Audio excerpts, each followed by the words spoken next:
अस्सलाम वालेकुम everyone, this is doctor सारा चावला, राइट हार्ट सर्विस। और आज मैं बड़ी ज़रूरी बात करने लगी हूँ कि अच्छा फॉर एग्जांपल अगर मैं आपको कहूँ कि वो ऐसा कौन सा ऑर्गन है जिसका फंक्शन सारे फंक्शंस को इन्फ्लुएंस करता है, तो आप में से बहुत सारे लोग, क्योंकि अब मेडिकल नॉलेज थोड़ा आम है और लोग जो है नॉर्मली खुद को अवेयर करने की कोशिश करते हैं, जो कि बहुत ज़बरदस्त बात है, बड़ी खुशी होती है मुझे इस बात की। तो आप में से बहुत सारे लोग लिवर, किडनी, ब्रेन इसका नाम बोल देंगे। कितने सारे लोग हैं, अगर मैं ऑर्गन और ग्लैंड का नाम पूछूं कि ऐसा कौन सा ऑर्गन या ग्लैंड है जो पूरी जिस्म के फंक्शंस को अफेक्ट करता है, कितने लोग हैं जो थायराइड का नाम बोलेंगे? थायराइड का नाम बहुत कम लोग बोलेंगे।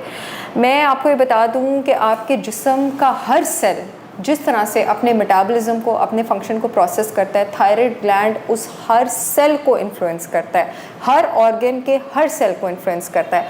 अगर आपका थायराइड ठीक तरह फंक्शन नहीं कर रहा होगा तो आपका लिवर जो है ठीक तरह खाने को स्टोर नहीं करेगा, टॉक्सिक प्रोडक्ट्स को आगे प्रोसेस नहीं करेगा। अगर आपका थायराइड ठीक तरह फंक्शन नहीं कर रहा होगा, आपकी जो आंतें हैं वो ठीक तरह से न्यूट्रिएंट्स को उन्होंने जिस तरह से एब्जॉर्ब करना है वो नहीं कर सकेंगी। गट से आपके जो हार्मोन्स बनने की ज़रूरत होती है, कुछ गुड बैक्टीरिया बनने की ज़रूरत होती है, वो भी नहीं बनेंगे। थायराइड ठीक काम नहीं कर रहा है। ब्रेन में आपके न्यूरोट्रांसमीटर्स ठीक नहीं बनेंगे। थायराइड ठीक काम नहीं कर रहा है। आपके रिप्रोडक्टिव ऑर्गन्स ठीक तरह काम नहीं करेंगे। थायराइड आपका ठीक काम नहीं कर रहा है। आपके बाकी हार्मोन्स भी डिस्टर्ब होंगे। थायराइड आपका ठीक काम नहीं कर रहा है। आपके बाल ठीक नहीं होंगे। थायराइड आपका ठीक काम नहीं कर रहा है। आपकी स्किन ठीक नहीं होगी।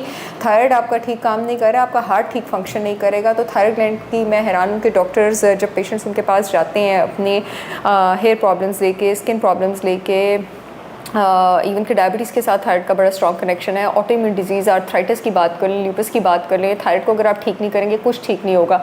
जितनी भी इवन के न्यूट्रिशन की या होलिस्टिक केयर अप्रोचेस बताई जाती हैं, हर्ब्स रिकमेंड की जाती हैं, उसमें किसी भी थायराइड ग्लैंड की तरफ ध्यान नहीं दिया जाता है। आज ये वीडियो खास करके मैं कर रही हूँ प्रेग्नेंट ख़वातीन जिनको हाइपोथायराइडिज्म होता है और जो लोग कंसीव करना चाह रहे हैं। आपने अपना हाइपोथायराइडिज्म ट्रीट किए बगैर प्रेगनेंसी और कंसेप्शन की तरफ नहीं जाना है। ये मुझे एक सवाल आया था और उसकी मैं आपको रीज़न बता दूं। अगर आपके थायराइड हार्मोन लेवल लो हैं तो न्यूरोजेनेसिस भी बच्चे की अफेक्ट होगी, यानी उसके नर्व सेल्स ने किस तरह से बनना है। साइनेप्टोजेनेसिस भी अफेक्ट होगी। दो नर्व्स के बीच जो कनेक्शन होता है उसको साइनेप्सिस कहते हैं।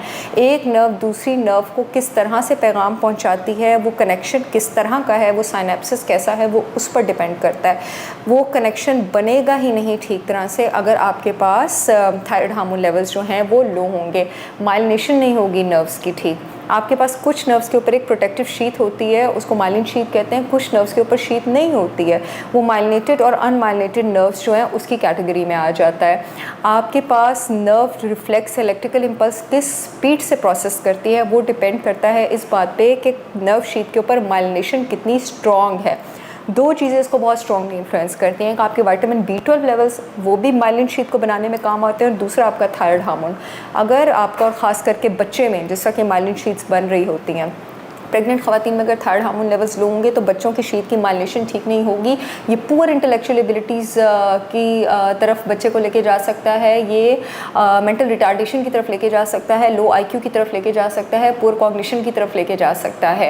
ये सारी चीज़ें जो हैं उसके साथ साथ अफेक्ट होती हैं।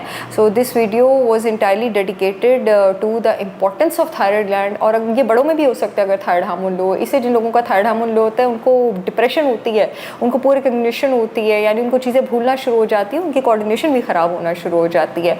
सो आई होप आप अपनी बाकी चीज़ों की तरह अपने थायराइड हार्मोन्स का भी ख्याल रखेंगे। और ये एक वीडियो थोड़ा सा मैसेज डॉक्टर्स के लिए भी है कि जितनी भी ऑटो इम्यून कंडीशंस होती हैं, इन्फ्लेमेटरी कंडीशंस होती हैं, मेटाबॉलिक कंडीशंस होती हैं, उसमें साथ पेशेंट्स को थायराइड ग्लैंड फंक्शन की रिस्टोरेशन के लिए भी गाइड किया करें। I see you all again with yet another informational video. तब तक के लिए अल्लाह हाफ़िज़।